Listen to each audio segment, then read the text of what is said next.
for Golden Skate, and I'm so happy to be here with the Junior World silver medalists in pairs, Olivia Flores and Wang. How are you today? Good, how are you? Thank you for having us. Yeah, we're doing really wonderful. So you just, as I just said, you won the silver at Junior Worlds. Has it sunk in yet? How was this week for you? How would you reflect on your week at Junior Worlds? Yeah, it has not sunk in. I think we can both agree. Yeah, it feels like we just got off the ice yesterday. Just skated, but also going to skate. It still kind of feels like competition though.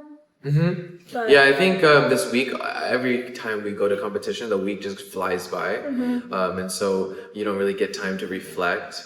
So even when I was taking my shower this morning, I was thinking like, oh my gosh, like we're actually done. Like I'm not showering to compete. I'm showering to go, cheer on my teammates, come here to do the interview. So yeah, it's weird.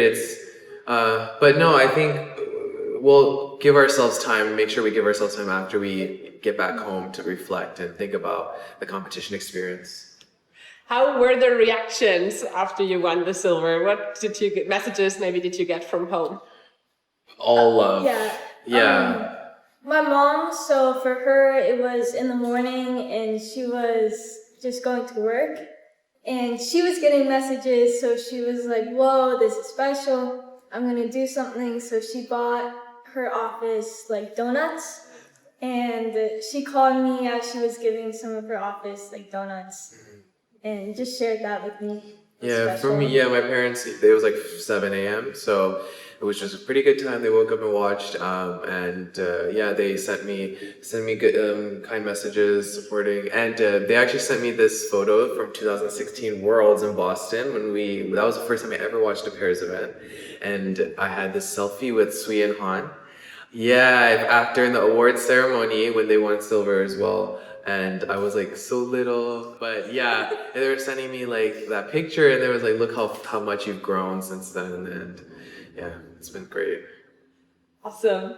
So let's get to know you two a little better. And what I saw on your Instagram is kind of your motto is live, laugh, look. Yes. Maybe we can start with that.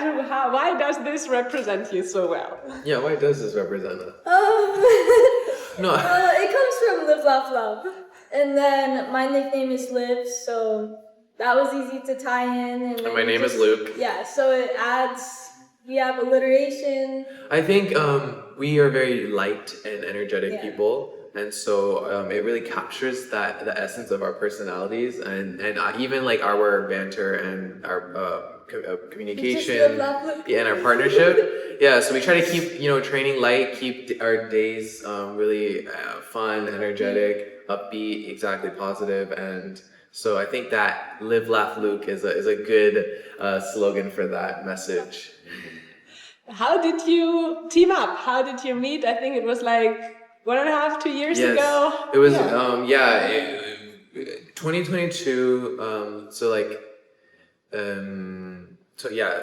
Was it beginning of last season? Actually, in the summer, in June is when we partnered up. We did our tryout, I think, March? 1 month, April, during my spring break. I was a senior, and so I drew, actually a year ago, but prior to that, he had said, I think there was this girl that you can try out with, and I was like, pairs, come on. I'm a senior, I'm just gonna go to college, so and so I finally, during my spring break, I was like, okay, I'll come, right? I think when our teammates, Ellie Kim, she reached out again in January of that 2022, and she was like, are you still coming? Like, are you gonna try out? And I was like, oh, I don't know. And it wasn't until a couple months later in April when I was like, okay, fine, I'll try out, and then it was a quick turnaround. So I went back home, I went to prom, I graduated, and then we came back, and June was when we bam began to go and learn everything. Yeah. So that's how we partnered up. It was actually, I'm grateful because it was, I always hear about stories of, how tough tryouts can be, finding the right person and going through a long process. And I was really lucky to just, have someone already available that Drew was like, you might look good with. And so, yeah, that was easy on that part. When we started, we were both new though. So that was the hardest part of learning it. Yeah, so you were both single skaters before, right? So yeah, what was the most challenging part maybe from going from singles to pairs, or maybe also what do you like now about your new discipline? We talk, you know, Yeah, it's we funny talk because about we this talk all the about, time, like- we always, you know, we ask ourselves, when we talk with her, we're like, wow, like, because in the beginning, like I said, it was really, really, really hard. Like, Yeah. we were both, we had that, you know, that singles skater mindset of, you know, like your individuality, and sometimes that comes ahead of, you know, everything else in singles. You kind of put yourself first and put that first, and so learning how to even Work with just someone else, work with honestly, someone else is the like- hardest part. And not to mention, you know, now we have Yeah. 10 now out- you're trying new things. yeah, now learning instead of new 7 things. jumps and 3 spins and, you know, a step or a choreo, you have now 5 like different multiple like different of types of elements. sure. Yeah, And so that was the hardest part of learning everything, and so quick. Last season was kind of just like learning. Right, we never really fully kind of stepped in those shoes like we talked about in the after our free learning. Like this season, I feel like we were able to step into those shoes finally after, you know, solidifying and mastering some of those elements. And but yeah, so we do talk about that. We're like, and now, you know, now we even say like we enjoy it so much more because we don't It's have just so to. exciting. to Yeah, everything. I think I appreciate the discipline so much more. I've never watched the discipline as much as I do now. And when we said in the free skate press conference, like even watching, you know, the videos of my coach Natalia when she was at the Olympics, and those videos, and so inspiring. And so now there's just a new profound like appreciation for the pairs discipline that I never ever thought I would ever have. Just because it is so challenging, it is so but so rewarding and unique. And it's so different to all the other disciplines. So yeah, and I hope people can start be more appreciative of it. Actually, you know, it is very it brings a lot to the sport. It's very athletic, but it can be very artistic. So I think, you know, I've personally had so much more respect for the people who do it. Yeah. And it's so spectacular. I remember watching it with the little kids when I was a teacher, and they were so drawn into pairs with the lifts and everything. Yes, It's very spectacular. So you also talked about this before, but Olivia, you have your bigger sister who is also in the sport, and you can tell the viewers again how you two maybe came into the sport. I guess she was in there first, and how you inspire each other. She was in there. She went to a birthday party, and that's how she got drawn in. And then a few years later, which we were both still really young, but then I got started, and we both did singles. And I think when she was around 10, she moved to dance. But I kept on doing singles because I just loved jumping and singles. And I honestly didn't want a partner. And I would watch pairs and dance, and I was like, nope, partner thing is not for me. But here we are. I think all of us have that similar. If you ask most pairs, partner, but also like doing lifts and twists, not like fun or any of kind of what I view it as now. And then now we're both at a high level, but in different disciplines, which makes it exciting and just inspiring to be around her. Yeah. How was her reaction? Exciting. Yeah, I don't know. So she sent me a picture of like a rabbit that she saw on the side of the road a few days ago, like before we competed our short program. And from that, she was saying, it's a good luck rabbit. So then after she competed, she was like, I told you, it was a rabbit. Just excited for us. It's great. You both have very interesting backgrounds. Also, like ethnically, I mean, you speak Chinese, Luke. You showed it here. You have, Chinese origin, and also you explored China a little bit after the Grand Prix Final. Maybe you can talk a little bit about that. Yeah, I think as I've grown into myself a little bit more, and as I get older, I really respect my heritage, my culture. and you know, the language and the lifestyle a lot more than I did before, and that's why I really want to keep that in me forever. I try to speak, you know, Mandarin when I can, if I'm with my family or so. I feel like it's a big part of me, and so I do want to express that through my skating as well. And so, yeah, definitely trying to keep that a part of me and not letting that go. And so, like you said, you know, trying to explore as much as I can of even learning about my culture every day is something that is important to me and I value. So yeah, whenever I can learn more about the history and all of that is special to me.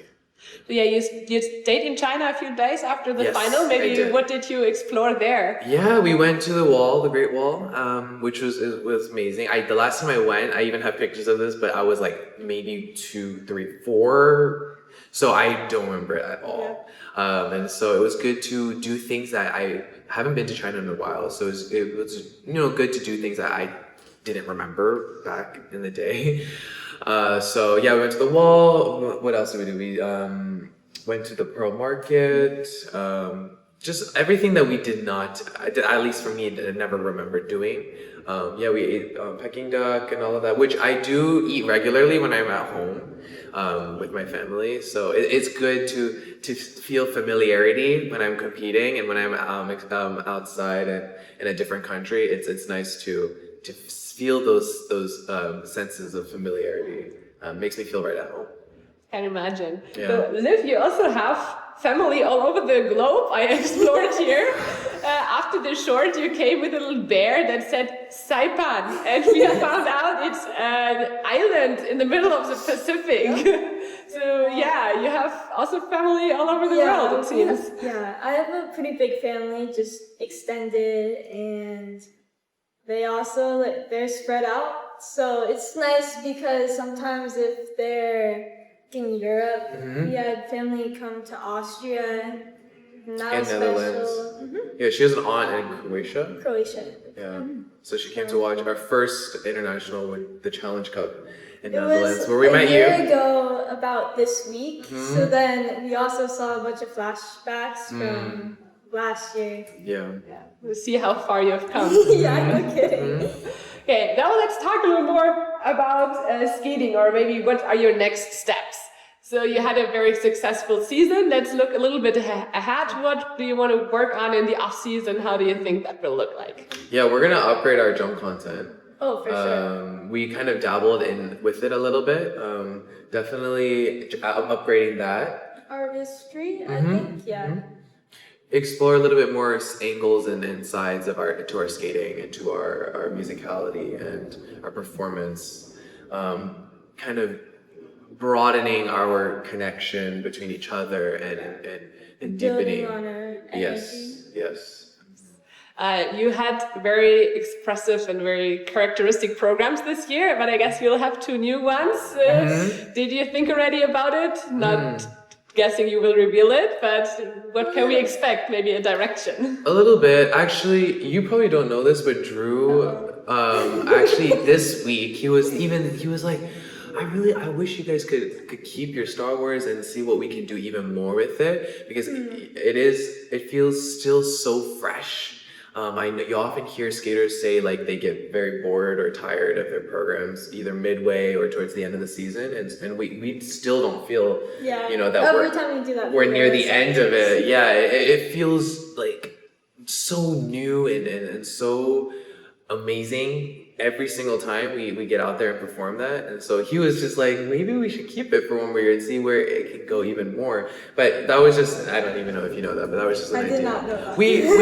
We have not been able to think too much. Just trying to stay focused for this competition, but now that we're done, it's exciting to be able to think. So no, we don't know much.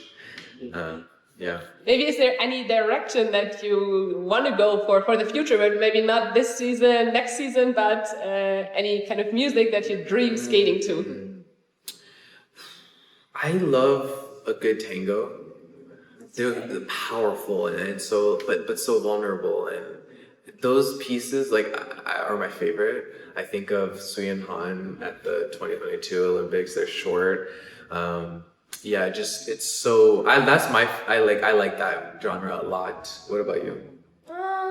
I like any of the programs that are just exciting to watch, like, and make you want to keep watching. So I think we can explore whatever as long as we keep a powerful mindset. Yeah, we're very strong individuals. So we want to highlight that each time we get out there. So the powerful but very sentimental and meaningful pieces are important to us. You just mentioned Sui and Han a lot of times. Are these your Paris idols, or who would They're my Paris idol. Also, Shen and Zhao. They're my favorite, I think, pairs of all time. Their programs are just so timeless, and I can watch it 1,000 times and never get tired of it. They were my Paris icons.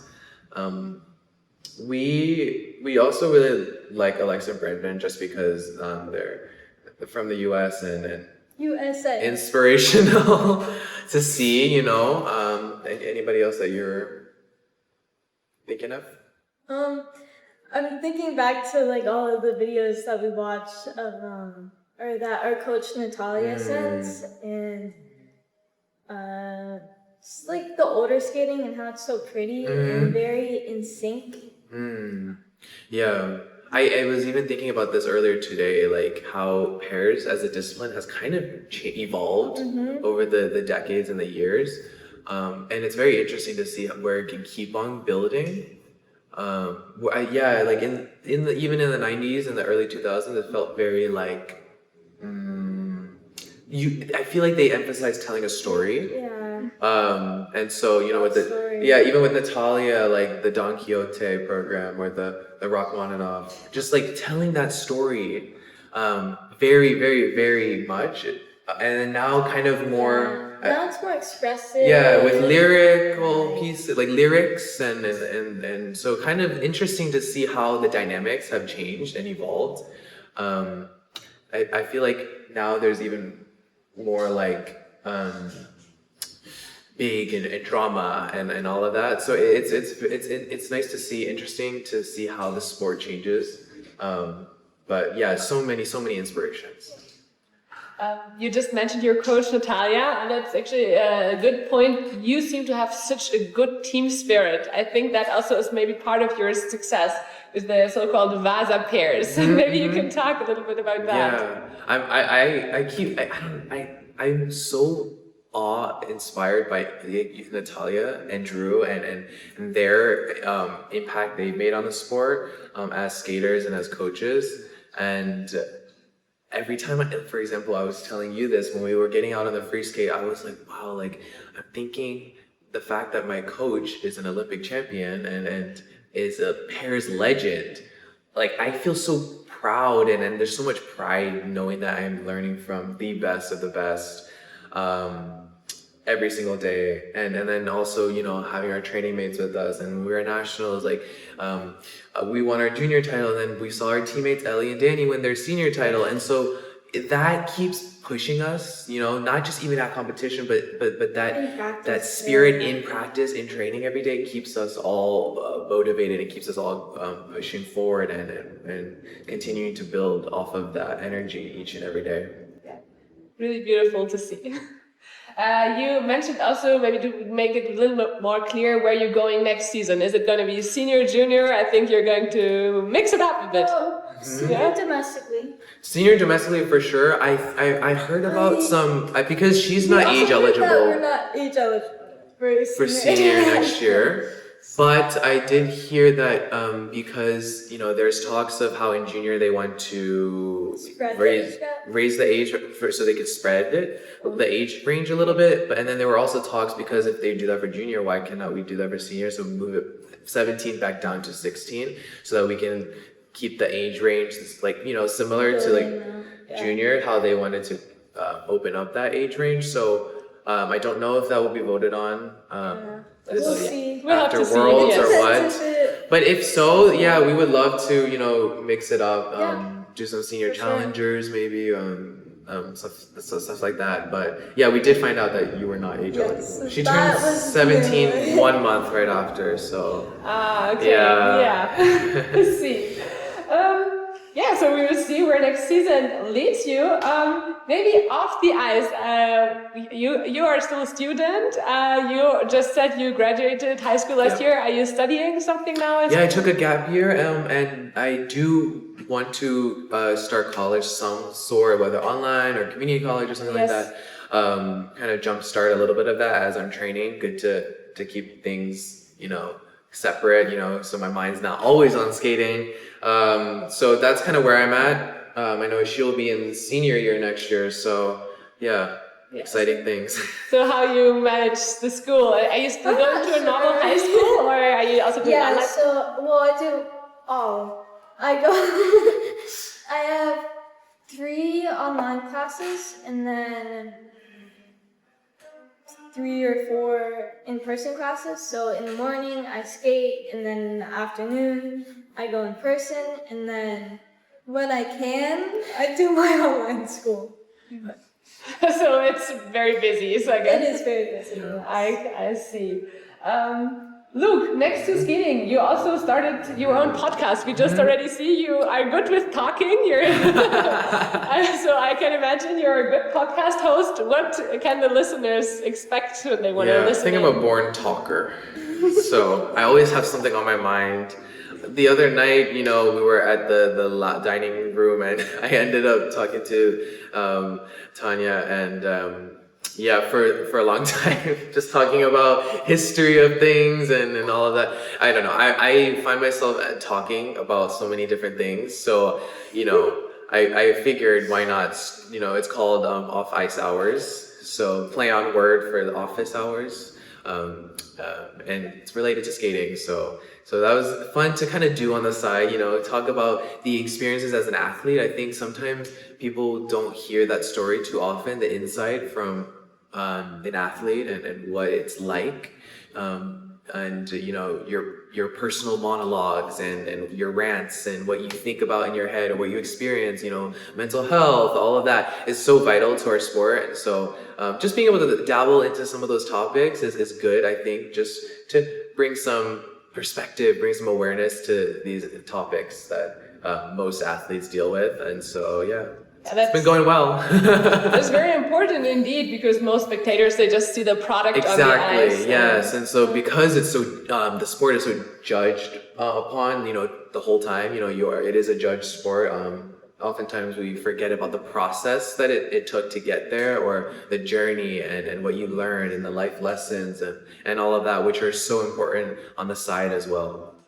Maybe you want to announce how is your podcast called and where can the viewers find it? You can find it on Spotify and Apple Podcasts. It's called Off Ice Hours. Right. As a last question, what are your career dreams? Where do you see your future in skating? You want to start? How do we want to start? I like to describe us as very ambitious people. We are very ambitious. Which is good, and I think it keeps us motivated and driven and continuing. We have, like we said, so many inspirations that we look up to, and just to think that maybe we can follow their footsteps and see what we can do with our own, setting ourselves apart is also something that we want to are ambitious to do. Yeah. Do you have any short-term, long-term? I don't know. I feel like I always say, like, this season I didn't imagine that we would be able to do what we were able to do.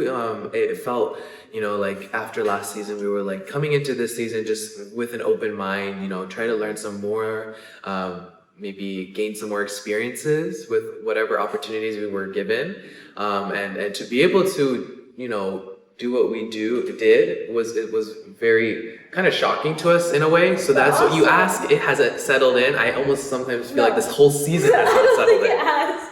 Like, I see all of the pictures and I'm like, wait, that's where we were 6 months ago, 1 year ago, and then now we're here, and so I think I like to what say can we do in the future? right, the world is our oyster. I like that. Yeah, I feel like we have so much more that we can offer, so much more to learn, so much more to master, So much more to experience. so much more to experience. So yeah, no, we're dreaming big, that's for sure, if you're wondering. Perfect. That's a perfect way to end. Like, keep dreaming big. Yeah. We wish you good luck for the off season. Thank and excited you. to see you next season. Yes, Thank you. yes. Thank you. Thank And you. yeah, see you soon. Thank you. Thank you.